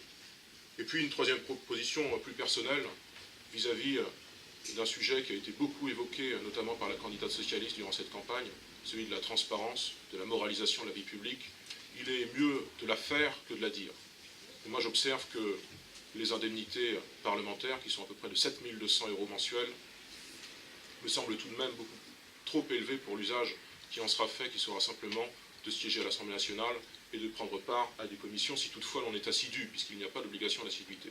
Alors je proposais que, dans la mesure où je ne pourrais pas moins toucher, je céderais de moi-même 1/5 de cette indemnité, c'est-à-dire 1 400 € à trois associations qui sont chères à mon cœur, et nous en avons débattu en bureau de campagne. Ce sont les Petits Frères des Pauvres, la SPA, et puis l'association des paralysés de France, une association qui s'occupe de handicap. Ce sera, je crois, un usage bien meilleur de cet argent que simplement en bénéficier, en jouir égoïstement. Voilà pour la 8e circonscription. Mais vous portez toutes et tous, chers amis, chers camarades, des combats respectifs qui sont éminemment respectables, éminemment d'actualité. Vous êtes éminemment dans le réel. Évidemment que dans la première circonscription, Guylaine est dans le réel lorsqu'elle prétend que le règne de François de Rugy n'est pas quelque chose de naturel et qu'il faudra bien un jour y mettre un terme. Et je ne crois pas que M. de Rugy, pas plus qu'il n'est parvenu à gagner la mairie d'Orvaux il y a cela 9 ans, je ne crois pas davantage qu'il gagnera la députation. Évidemment qu'Agnès a raison lorsqu'elle demande des politiques familiales fortes, un véritable accueil de la vie, une véritable politique nataliste, et ne pas simplement se contenter d'une sorte de malthusianisme comme nous le vivons actuellement en France, où la vie n'est plus considérée comme quelque chose d'important. Ce n'est plus considéré comme un facteur de puissance en termes notamment de politique étrangère. Or la démographie, une forte démographie, c'est évidemment important. Évidemment, Éléonore, que tu as raison lorsque tu soulignes que le maintien de l'emploi à la centrale thermique de Cordemais est possible, puisqu'il y a eu cette transition d'ores et déjà engagée pour que la centrale, avec la cocombustion charbon-biomasse, soit moins polluante, ne soit pas moins productive. Donc, cette centrale, il faut la maintenir. Évidemment, Câlin, tu as raison lorsque tu rappelles régulièrement qu'il faut refonder notre éducation nationale. Finalement, il faut restaurer les principes qui devraient être ceux d'un véritable enseignement de qualité, et notamment des savoirs fondamentaux, lire, écrire, les savoirs, l'histoire aussi, le calcul, etc. Évidemment qu'il faut tout changer à ce niveau-là. Évidemment qu'Arnaud a raison lorsqu'il souligne qu'il n'est pas normal que des services publics de proximité, comme le bureau de poste de Mauves-sur-Loire, soient fermés au prétexte qu'ils ne seraient pas assez rentables, alors que nous sommes en plein dans le territoire de la métropole de Nantes, que l'on nous présente comme une sorte de bouclier pour nos équipements publics, pour nos services publics, pour notre économie, comme une sorte de structure qui va dynamiser notre économie. Eh bien, si cette structure, finalement, conduit à une paupérisation des habitants qui la composent, ça n'est vraiment pas nécessaire de poursuivre cette métropolisation. Il faudra peut-être revenir en arrière à ce niveau-là, et naturellement, le maintien des bureaux de poste à Mauves-sur-Loire, mais également chez moi, à Saint-Nazaire, à Villeport et dans beaucoup d'autres communes. Vous savez qu'il y aura 2500 bureaux de poste qui vont fermer à horizon 2020. C'est essentiel, parce que c'est un service public de proximité qui ne peut pas être remplacé. Évidemment que Brigitte a raison lorsqu'elle souligne le drame de cette désertification plurielle, désertification rurale, les déserts numériques, les déserts médicaux, ces zones où il n'y a plus d'activité économique, où il n'y a pas d'activité culturelle. Et évidemment qu'il faudra repenser notre aménagement territorial, y compris dans ces franges du département dont on nous dit qu'elles ne seraient pas intéressantes parce qu'encore une fois, elles seraient éloignées des centres urbains, éloignées de Nantes, alors qu'elles avaient tant d'industries intéressantes, l'industrie de la plasturgie, les forges, etc. Ce n'est pas parce que ces industries n'existent plus maintenant qu'il faut déconsidérer ces zones comme des franges dont les politiques publiques ne s'occuperaient plus désormais. Évidemment que Doris a raison lorsqu'elle défend le principe que la plage de la Baule-Escoublac ne soit pas privatisée, parce qu'il est anormal que Veolia décide de son plein chef que cette plage n'est plus le patrimoine commun, non seulement des Vaudois, mais finalement des Françaises et des Français et des estivaliers qui voudraient y passer des vacances agréables, mais que ce sera demain le patrimoine privé d'un concessionnaire privé. Ça n'est pas normal, et Doris est dans le réel lorsqu'elle dénonce cela. Évidemment que Jean-Luc a eu raison à l'automne dernier de dénoncer le scandale de cette arrivée des migrants à Saint-Brévin-les-Pins dans, je tiens à le signaler, je tiens à le rappeler, un centre de vacances, me semble-t-il. Un endroit, ou un CCH, je ne sais plus, un endroit qui appartient aux Français, qui n'appartient pas à des migrants qui, de toute manière, ne sont pas des migrants issus de conflits en Syrie ou en Libye. Nous savons que ce sont des migrants économiques et c'était donc une bonne chose de contester cette arrivée massive de migrants. Même si c'est 40 migrants, c'est déjà 40 migrants de trop. Et évidemment, Jean-Marc a raison lorsqu'il souligne que dans le vignoble, les vignerons ne sont pas forcément satisfaits de voir que demain leurs AOC, leurs appellations d'origine, et puis leur production sera peut-être contestée par non seulement ce traité TAFTA, ce traité CETA, ces méga traités commerciaux de libre-échange, et puis que nous le voyons déjà, il existe des productions vinicoles en Californie et dans d'autres pays qui concurrencent abusivement nos productions parce que nous sommes incapables d'appliquer un protectionnisme intelligent, et notamment un protectionnisme agricole, puisque nous sommes, Arnaud l'a rappelé, dans la politique agricole commune. Vous êtes tous dans le réel, dans vos combats respectifs. Il vous reste quelques heures, quelques jours pour ceux qui seront qualifiés au second tour pour amplifier cette dynamique et montrer que, plus que jamais, la France a besoin d'une assemblée patriote. Merci.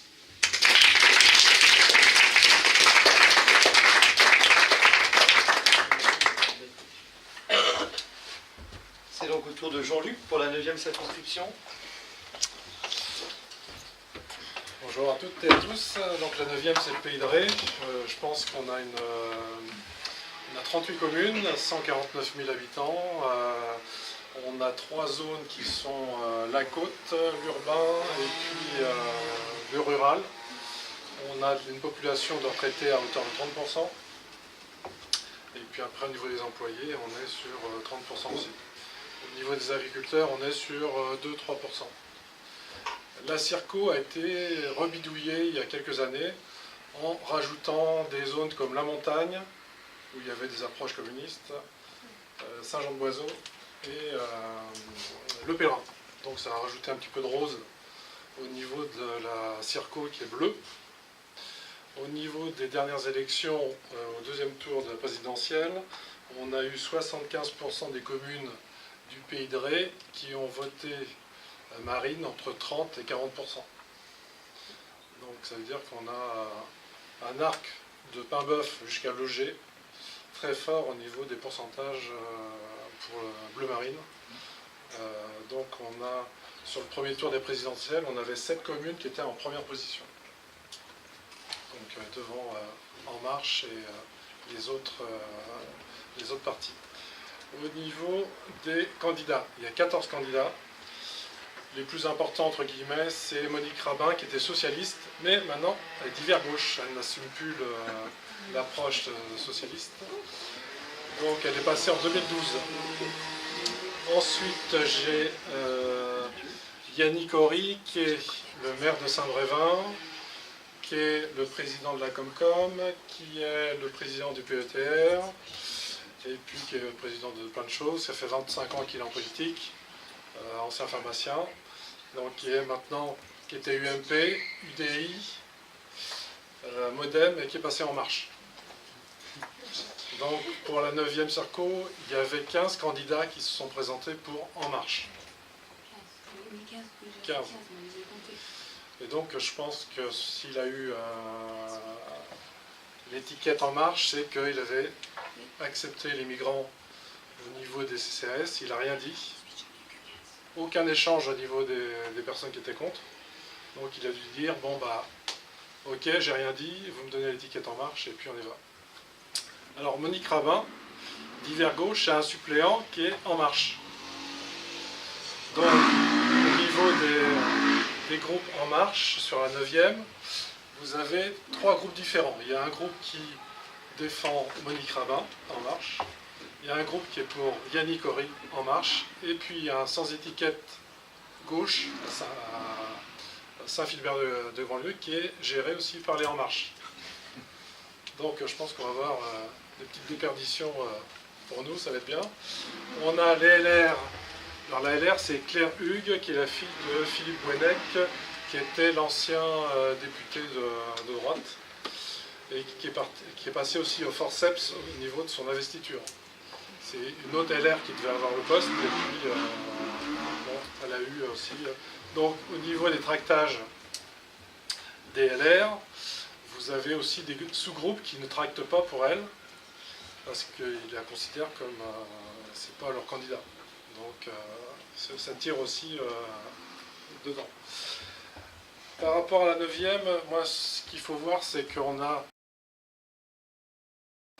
en 2030 on aura plus de retraités que d'actifs. Donc on a une perte au niveau des hôpitaux de Paimboeuf, des EHPAD, on a des ophtalmos qui disparaissent, donc moi j'ai pas envie d'aller à Nantes me faire soigner, ni à Chaland. Le Pays de Ré, je veux que ce soit un pôle d'excellence, parce que si je vois Machecou attire plus de salariés que d'habitants de Machecou. On a 7000 habitants, et je crois qu'on a 8000 salariés qui viennent travailler à Machecou. Donc on a des entreprises dynamiques. On a des axes de développement au niveau, il faut qu'on recrée un nouveau pont au niveau de, parce que Cheviré, c'est Nantes. Saint-Nazaire, c'est un pont qui devient vieillissant. Donc par exemple pour les carrières à Chauvet, les camions de 40 tonnes, 50 tonnes ne peuvent pas passer sur le pont de Cheviré. Donc Chauvet c'est en plein de la 9e circo, donc ils sont obligés de passer par Nantes et de faire tout un tour. Il faut qu'on recrée aussi un pôle au niveau des ports autonomes. Avant on avait Paimboeuf, on avait tout ce qui descendait au niveau de Nantes. Donc c'est en train d'être abandonné parce que la centrale de Cordemais, c'est une centrale au charbon je crois. Donc il n'y aura plus de transport. Et il y a 20 millions d'euros qui sont mis pour le dragage de la Loire. Et donc le conseil régional je crois veut arrêter les 20 millions d'euros en disant il n'y a pas assez de trafic. Donc tout le trafic qu'on pouvait avoir part sur le Havre. Donc on perd encore des emplois. Donc moi mes objectifs sont création de maisons de santé, tout ce qui approche Alzheimer aussi au niveau, parce qu'on aura des seniors. Bon, alors même si Arnaud dit que lui il a une circo de jeunes, je considère qu'on n'est pas trop vieux, à 58 ans. Voilà. Donc on a beaucoup de jeunes aussi au niveau de la circo. Et puis au niveau du principal candidat aussi, donc la RUG, on est 4. Donc je pense qu'on sera au deuxième tour. L'objectif c'est qu'on ait un taux de participation de 60%. Ça, il faut aller et faire 20%. Donc là on est à 19-20, on a des communes qui sont bien positionnées. Il n'y a que Saint-Brévin et Pornic où il y a plus de retraités qui votent plus LR traditionnel. Mais bon, c'est en train de basculer. De 2012 à 2017, on a eu plus 45% de personnes qui ont voté en plus pour le Front National. Sur le secteur de Pornic, Saint-Brévin, on a eu plus de 80% d'adhérents en plus sur la 9e. Ça veut dire qu'au niveau adhésion, ça pousse. Donc on a des chances, je pense, l'objectif c'est au deuxième tour. Au niveau de la campagne, étant donné que j'ai un travail qui est prenant, je tenais à remercier Dylan, Jérémy, tous les jeunes qui ont donné un bon coup de main au niveau des tractages et des collages. Moi j'ai aussi pris la voiture, j'ai fait 6 heures de collage lundi dernier, 6 heures dimanche dernier, parce qu'on a 100 km de Paimboeuf jusqu'à Loger. Donc au niveau collage, ça y va. Donc moi l'objectif c'est deuxième tour. Et si on est au deuxième tour, j'espère que j'aurai du monde pour me donner un coup de main pour le tractage au niveau de la circo. Voilà. Merci.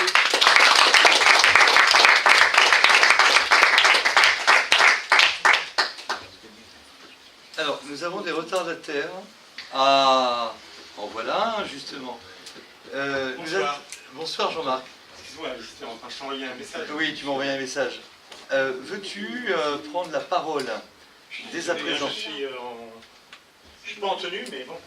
Oh, bah, on est entre nous. Entre nous. Voilà. Donc, Bonsoir. Bonsoir, Jean-Marc. Donc Jean-Marc Beauvais, qui vient d'arriver, comme vous l'avez vu, qui donc va prendre la parole pour la 10e circonscription. On dit quoi? Eh ben, on fait un bilan de sa campagne,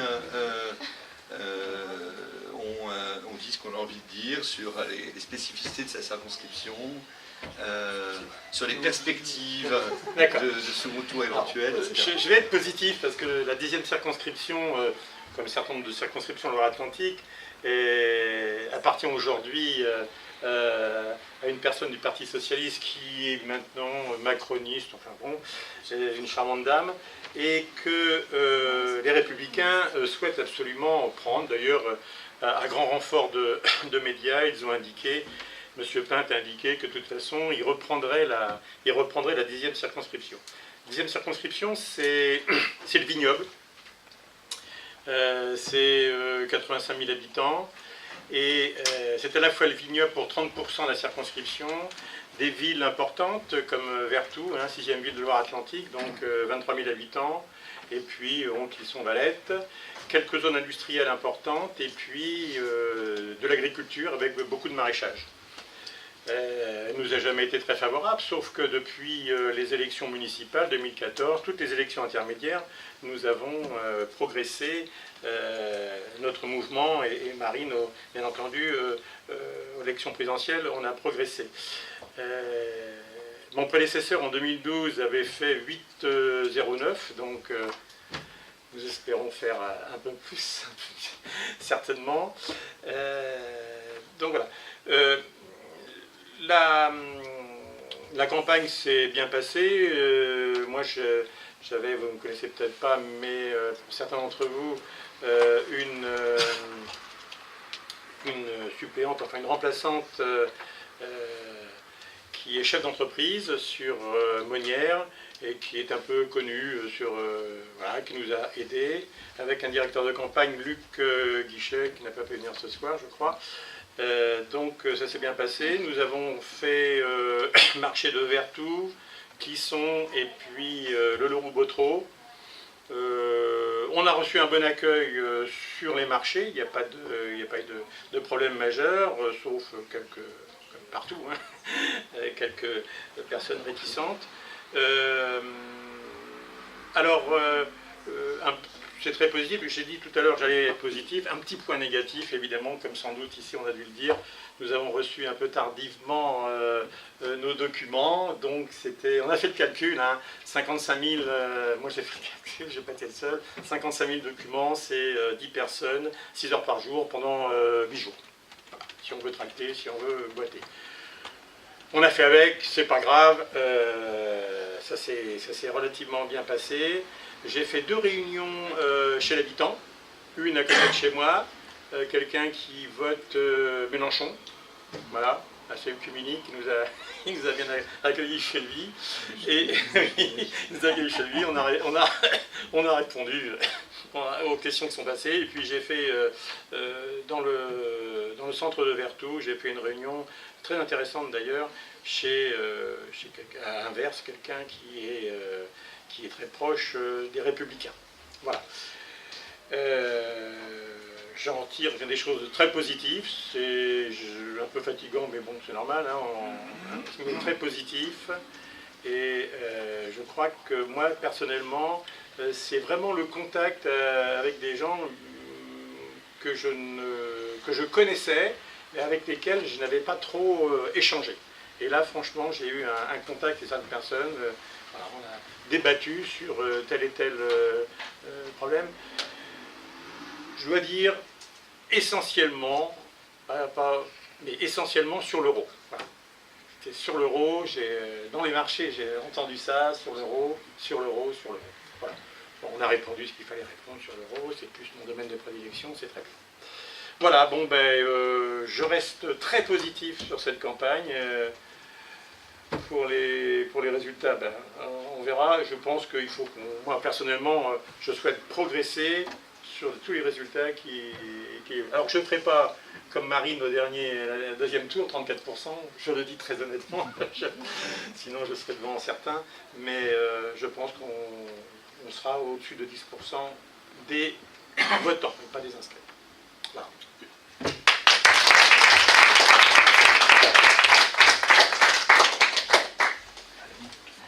Bon, alors du coup, nous n'avons pas entendu ni Guylaine qui n'a pu être des nôtres pour des raisons un peu sérieuses, nous n'avons pu entendre, nous allons peut-être entendre, parce qu'il nous reste aussi, alors Doris Noël ne pourra pas être des nôtres pour raisons professionnelles. Par contre, le responsable de la circonscription, Olivier Dugourlet, qu'on attendait, semble-t-il, eh bien, devrait arriver, parce qu'on le signale. Il nous faut donc meubler le temps de sa montée des escaliers. De toute façon, on est un présentateur de télé. Oui, ah oui, on va le meubler comme ça. Il y aura une petite chose à faire qui n'a pas grand-chose à voir directement avec les législatives. Nous avons des cartes qui sont arrivées, donc je serai reconnaissant aux responsables de circonscription ou alors aux personnes qui sont proches des responsables de circonscription de venir après la réunion pour prendre les cartes relatives à leur circonscription. Voilà Olivier. Je m'excuse pour le retard. Mais tu as l'air parti pour parler, donc ça tourne très bien parce que la parole te revient à présent. Bonsoir. Tu peux venir te mettre. Bonsoir Alain. Bonsoir Guy.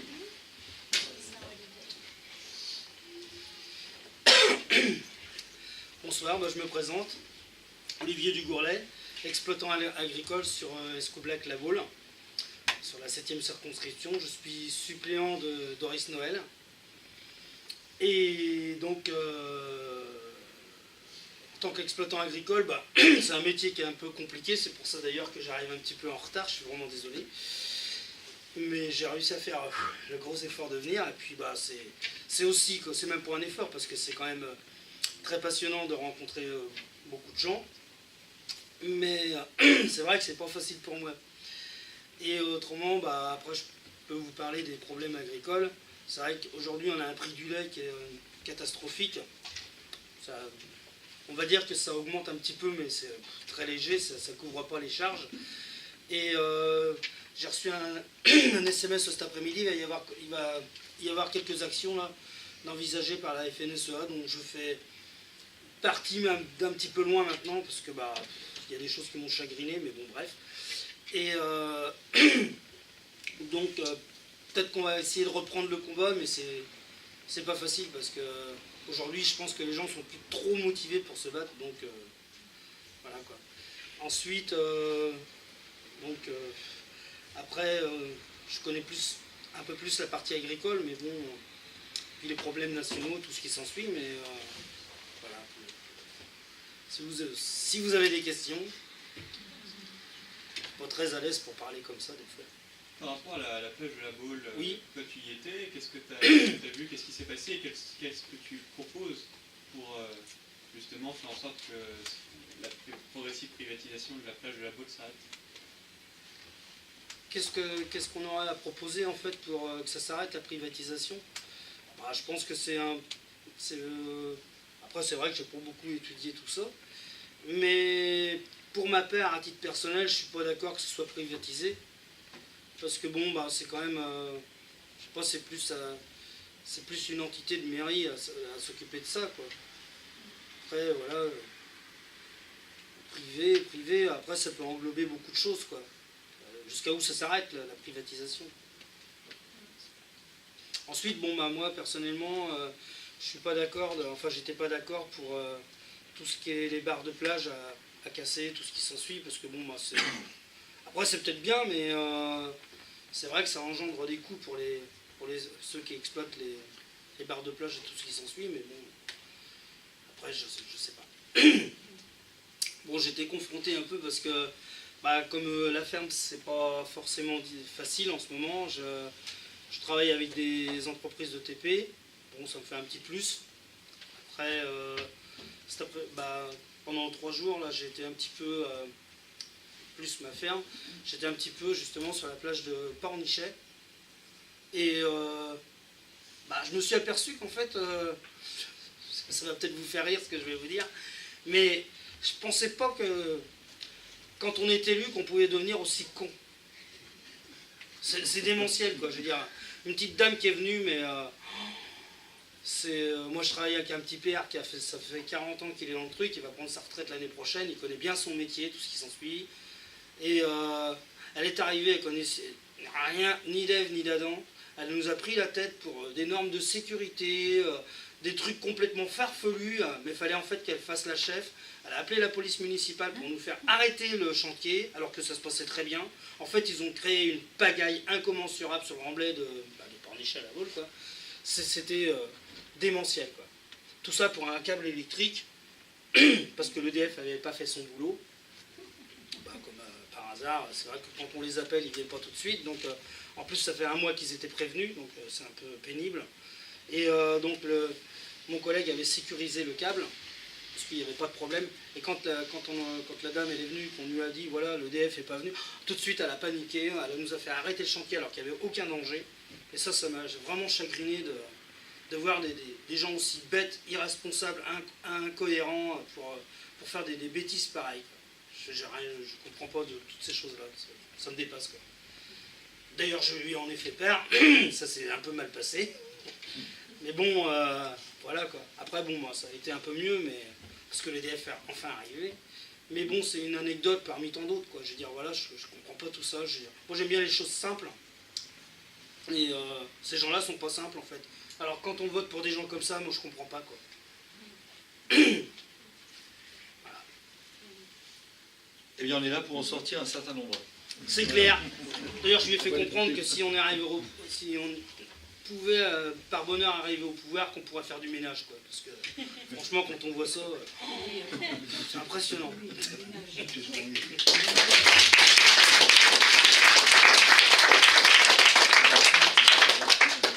Merci Olivier pour ton franc-parler, à moins que vous vouliez interroger Olivier. Ça remotive. Hein. Oui, voilà. Ah oui, c'est On clair. rappelle les bases, hein, tout simplement, c'est qu'on a envie de les mettre dehors. Voilà, ça va. Parce que parfois dans le travail, on finit par oublier qu'on va les mettre Bah, même le collègue qui n'était pas forcément Front National, maintenant qui sait vraiment ce que je suis, il m'a dit, je crois que tu as raison. Bravo. Merci.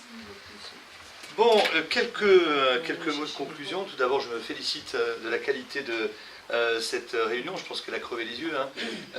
L'ensemble de nos candidats,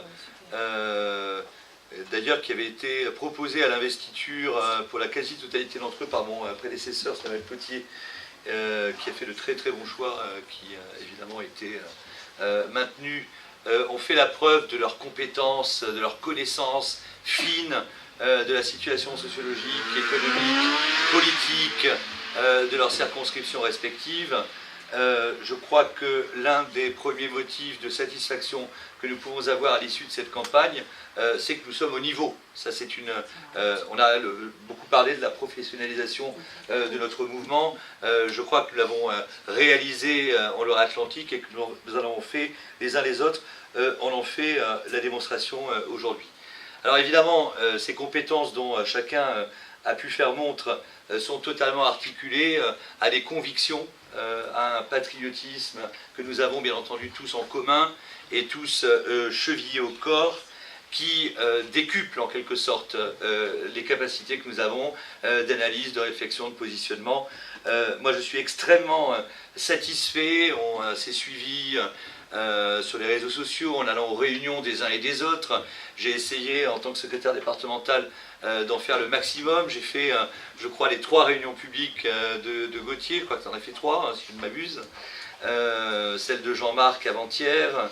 Je crois qu'effectivement, nous avons tous, les uns les autres, fait des campagnes qui sont vraiment, vraiment au niveau. L'autre point, c'est évidemment, et Arnaud l'a dit tout à l'heure très bien, une complémentarité. La Loire-Atlantique, c'est une France en petit, en quelque sorte. Il y a donc des particularités économiques, sociologiques, qui induisent des positionnements qu'il est plus pertinent d'avoir ici ou là. Nous avons su, tous, chacun, dans nos circonscriptions respectives, je crois, parler à nos électeurs. Si je prends effectivement les deux extrêmes, en quelque sorte, sociologiques de ce département, Agnès a su parler sur des problématiques, disons, plus sociétales, particulièrement parce que, comme Arnaud l'a dit, notre créneau, en quelque sorte, en termes de voix sur la deuxième circonscription, c'est le créneau d'une droite, disons, conservatrice, quand Gauthier, qui se situe sur une circonscription dont le profil est tout à fait différent, a su tenir, entre autres, un discours, disons, plus social, en adéquation avec les habitants de sa circonscription. Cela constitue bien sûr la preuve, s'il en était besoin, que nous devons à tout prix continuer, pour reprendre une expression que j'avais utilisée, je crois, en décembre, dont je ne suis pas d'ailleurs le seul utilisateur, que nous devons vraiment continuer à marcher sur nos deux jambes, c'est-à-dire à avoir tous ensemble, selon nos sensibilités respectives et les zones ou les territoires sur lesquels par ailleurs nous nous présentons, à la fois être capable d'être présent sur les thématiques, disons, traditionnellement plus de droite, comme sur des thématiques qui sont plus traditionnellement, pour leur part, situées à gauche ou qui parlent à une frange traditionnellement de gauche de l'électorat. Un ouvrage intéressant a paru, je ne l'ai pas lu, mais j'ai lu les bonnes feuilles ou l'interview notamment de son auteur, Pascal Perrineau, que nous n'aimons pas spécialement, il fait partie de cette caste, n'est-ce pas, des politologues officiels qui ne nous aiment pas et nous avons raison de le lui rendre, a néanmoins apparemment fait paraître un ouvrage intéressant dans lequel il explique précisément ce point. Il explique qu'il y a effectivement des thématiques qui sont traditionnellement celles que nous portons depuis très longtemps, que le Front National porte depuis très longtemps, et que ce même Front National doit sans doute sa progression, certainement, c'est la thèse qu'il soutient, justement à ce qu'il ait été capable, en mesure, depuis 2011, depuis en gros l'accès de Marine Le Pen à la présidence du mouvement, se situer sur des problématiques traditionnellement davantage portées par la gauche. Le titre de l'ouvrage, c'est « Cette France de gauche qui vote FN », en termes, alors évidemment il analyse cela en termes de résultats, de points, de votes. Il évalue, si vous voulez, le fait que à nous cantonner sur des thématiques plutôt de droite, nous plafonnerions sans doute à 10-15%, et que nous devons effectivement d'avoir maintenant décisivement dépassé ce plafond, le fameux plafond de verre, au fait que nous soyons aussi capables de nous situer sur d'autres thématiques. Cela me fournit le propos de faire un lien avec ce que j'ai pu faire durant ma campagne sur la 4e circonscription. Je ne vais pas, parce que sinon je serais redondant, entrer dans trop de détails, mais je vais le prendre par l'anecdote, si vous voulez. Pas plus tard qu'hier, nous étions, et je remercie à mon tour mes équipes, le pauvre Rodolphe en particulier. Je dis le pauvre Rodolphe parce que après 2 campagnes successives, il souffre d'un problème de dos, ce qui l'a empêché de militer durant ces 2-3 derniers jours. Je remercie nos jeunes qui ont su être présents quand il le fallait, particulièrement sur le marché que nous avons fait de Boueil avant-hier, non c'était hier matin. En illustration de ce que je vous disais, nous avons été un peu étonnés quand même si nous savons que ça existait. L'un des militants de M. Rimbourg, Parti Socialiste, est venu nous dire assez discrètement qu'il avait voté Marine au second tour. Et que ce n'était pas la première fois qu'il votait Marine au second tour, parce que, tout simplement, cet individu, cette personne, doit être quelqu'un d'authentiquement de gauche et qu'il ne supporte évidemment pas Macron. Voilà. En présence de son candidat, qui était à 10 mètres de là. Bon, c'est pas un cas exceptionnel, bien entendu. C'est pas un cas exceptionnel parce que nous sommes, et c'est ce que cela révèle, ce que cette petite anecdote ou cette petite parabole révèle, nous sommes dans une telle reconfiguration des clivages qui valide les analyses que nous faisons depuis plusieurs années, que effectivement, c'est là aussi qu'il nous faut appuyer, là aussi qu'il nous faut jouer. Concernant le rapport de force, les rapports de force dans la 4e circonscription. Donc nous avons une France en petit. Nous avons Dominique Rimbourg, député sortant, qui, comme c'est le cas d'un autre, je crois que c'est Jean-Luc qui en a parlé, n'a pas renoncé à se réclamer du Parti socialiste. N'a pas renoncé à se réclamer du Parti socialiste, sans doute parce qu'il entend capitaliser sur son nom. J'ai lu, c'était dans Ouest France hier, je crois, en plus, rendez-vous compte, il avait acquis une stature nationale puisqu'il est un président de la commission des lois et par ailleurs, comme c'est un député qui a été élu 2 fois, effectivement, il considère que ce ne serait pas incapacitant pour lui, que ce n'est pas incapacitant pour lui que de maintenir la référence au Parti socialiste.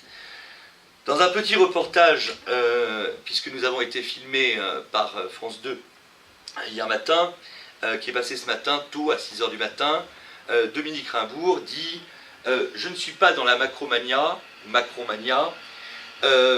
mais je veux incarner une opposition. Mais je souhaite, bien sûr, que ce gouvernement réussisse. Alors, très bien, le gouvernement doit réussir. Argument de M. Rimbourg, parce que cela ferait monter les extrêmes. » Voilà le profil Rimbourg. Le seul combat de Rimbourg est un peu plus, même s'il n'est pas Macron-mania, il pourrait être lui aussi, comme celle qui suit, Macron compatible, eh bien, c'est de lutter contre les extrêmes. On voit bien que le vieux système, effectivement, tourne à vide. Concernant une note de mes adversaires, il s'agit d'Isabelle Mérand, que je côtoie, que je côtoie, oui, je ne peux pas dire que je la connais, je la côtoie dans le cadre de la commission éducation lycée au conseil régional. Elle ne dit jamais mot, mais elle est candidate donc sur cette 4e circonscription. Alors dans le même reportage de France 2, Isabelle Mérand, qui est UDI investie par LR, donc UDI LR, dit, elle, par contre, de façon très claire, eh bien, qu'elle est Macron compatible. Voilà. Donc l'opposition LR que j'ai face à ma candidature, c'est l'opposition d'une dame centriste, c'est dans la logique des choses bien entendu, qui le dit clairement, qui dit qu'elle va elle aussi incarner une opposition, mais qui commence par dire qu'elle est Macron compatible. La contradiction est évidemment manifeste. Voilà ce que nous avons. Et puis, bien sûr, là aussi c'est en quelque sorte archétypal, il y a la candidate En Marche. Alors la candidate En Marche, elle s'appelle Aude Amadou. Je ne suis pas féru de sport, c'est sans doute un défaut en politique, mais il paraît qu'elle fut assez connue dans le milieu du handball, puisqu'elle fut joueuse professionnelle, je ne sais pas au juste de quelle équipe. C'est une jeune sportive, enfin non, qui ne l'est plus, ou alors de façon amateur, qui est l'incarnation effectivement de ce qui est En Marche. Son seul argument, en quelque sorte, de campagne, c'est la nouveauté. J'ai jamais fait de politique, je viens du monde du sport, hein, donc de la société civile, comme il est convenu de dire. Je suis la nouveauté, votez pour moi. Voilà ce que j'ai effectivement en face. Bon, on l'aura compris, une France en petit, des rapports de force qui sont emblématiques de la situation présente, de la configuration présente. On l'aura compris, seule la candidature que je porte, seule la candidature FNRBM, eh bien, est évidemment une promesse d'opposition. Ni Aude Amadou, voilà, candidate En Marche, ni Dominique Rimbourg, ni même Isabelle Mérand, LR UDI, ne seront des opposants au gouvernement Macron, c'est l'évidence. Bon. Alors, évidemment, notre combat commun, c'est justement de préparer cette opposition dont nous allons tant avoir besoin, dont nous allons avoir un impérieux besoin. Parce que ce gouvernement, qui pour l'instant a avancé masqué en quelque sorte, hein, il s'agissait de ne pas inhiber les chances aux législatives, eh bien, commence à devenir de plus en plus clair. Et évidemment, à l'issue du 18 juin, les choses seront parfaitement claires et nous allons très clairement savoir à quoi nous en tenir. Ce gouvernement Macron, c'est d'abord l'injustice fiscale. l'injustice fiscale parce que ce qui est en préparation, c'est une hausse de la CSG d'1,7 point qui va impacter en particulier les retraités gagnant plus de 1 200 €, hausse de la CSG qui va s'accompagner d'une sortie du revenu des actions de l'assiette de l'ISF. Bref, on l'a compris, Macron, ça sera l'injustice fiscale et nous aurons grand besoin, les Français auront grand besoin d'une opposition républicaine et patriote pour faire front contre cette injustice fiscale. Macron, c'est aussi l'injustice sociale, bien entendu. Une autre chose extrêmement inquiétante dont ce gouvernement porte les promesses, eh bien, c'est une nouvelle loi travail, c'est-à-dire, en réalité, une nouvelle case, une avancée de plus dans la case du droit du travail, une loi El Khomri puissance 2, puissance 3, on mesurera tout ça, malheureusement, qui va effectivement aller à l'encontre, en dérégulant encore davantage le travail, des intérêts des salariés. Ce gouvernement, ça va être le gouvernement, bien sûr, de l'injustice sociale. On comprend que nous, que les Français, auront grandement besoin d'une opposition républicaine et patriote à l'Assemblée nationale pour faire front contre cette injustice sociale accrue qui se prépare. Et puis, ce gouvernement, ce sera aussi, bien sûr, le déni même de la démocratie, par le biais de ce qui, en apparence sympathiquement, s'avance sous le nom de... comment dit-on? Excusez-moi, j'ai un trou. Le nom de moralisation, pardon, de la vie publique. La réforme qui porte ce nom va, semble-t-il, revoir en profondeur le mode de financement des partis politiques, en faisant en sorte que ceux-ci ne puissent être financés que par les banques, et donc en interdisant le système des micro-partis, dont je rappelle que pourtant ce système a été la condition du financement de nos propres campagnes. On n'est pas loin là, effectivement, d'une mesure qui va aller tout à fait et directement à l'encontre de la démocratie, et particulièrement en rendant impossible le financement de nos propres campagnes. Et puis évidemment, il faudra l'incarnation d'une opposition républicaine et patriote pour faire front, pour faire barrage contre effectivement une mesure comme celle-ci. Par ailleurs, et pour terminer, ce que promet ce gouvernement, c'est évidemment, on n'en sera pas surpris, une avancée de plus supplémentaire dans la perte de nos souverainetés. On le sait, Macron est une sorte de fanatique de la fédéralisation de la zone euro. Ce qui se prépare en l'espèce, eh bien, c'est la levée d'un impôt européen avec un ministre des Finances européen. L'on voit bien, là encore, ce qu'en termes de souveraineté, les dangers que cela fait courir. Et là encore, bien entendu, il y aura grand besoin, les Français auront grand besoin d'une opposition républicaine et patriote à l'Assemblée nationale pour faire front, pour s'opposer à cette perte accrue de notre souveraineté. Donc voilà ce qui évidemment justifie l'engagement qui est le nôtre. Nous sommes donc à 2 jours du premier tour de cette élection législative. On espère grandement que nous aurons dans le département des seconds tours. Bien entendu, toutes nos forces, les forces de toutes les équipes qui se sont engagées dans leurs circonscriptions respectives convergeront vers les quelques-uns, les 2 ou 3, espérons 3, espérons plus, mais en étant réaliste, il semblerait que ça pourrait être 3, se retrouveront au second tour, et bien entendu, nous serons tous derrière eux pour les conduire à l'Assemblée nationale, de sorte à ce que notre mouvement politique puisse avoir un groupe le plus large possible, et un groupe à la tête duquel nous pouvons très raisonnablement l'espérer, sera notre présidente Marine Le Pen à l'issue de sa propre victoire.